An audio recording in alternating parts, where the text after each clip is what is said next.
அனைவருக்கும் வணக்கம்.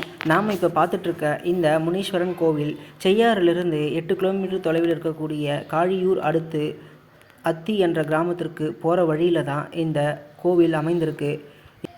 2025 இங்கு திருக்குடமுழக்கு நன்னீராட்டு பெருவிழா நடைபெற்றிருக்கு.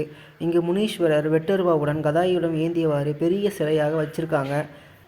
செய்யாற்றங்கரை ஓரத்தில் நீர் கால்வாய் ஓரத்தில் இந்த கோவில் அமைக்கப்பட்டிருக்கு. முனீஸ்வரருக்கு முன்னாடி 2 குதிரை வாகனங்கள் காவலர்களுடன் நாய் வாகனங்களுடன் காட்சி தராங்க.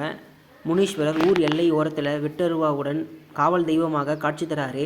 அத்தி என்ற கிராமத்தின் எல்லையில் இந்த முனீஸ்வரர் அற்புதமாக இருக்கார். முனீஸ்வரர் சிறிய கோவில் அமைக்கப்பட்டு கருவறையில் முறுக்கு மீசையுடன் மிக கம்பீரமாக அழகாக காட்சி தராரு. இங்கு முனீஸ்வரருக்கு தினசரி வழிபாடுகள் நடைபெறுது. வாரந்தோறும் ஞாயிற்றுக்கிழமை அதிக அளவு பக்தர்கள் வந்து சாமி தரிசனம் செய்கிறாங்க.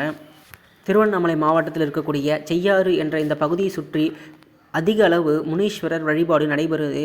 அதிக அளவு மக்களுக்கு குலதெய்வமாக முனீஸ்வரர் இருக்கிறதுனால நிறைய குலதெய்வ வழிபாடு கோவில் இங்கு முனீஸ்வரர் கோவில் இருக்குது.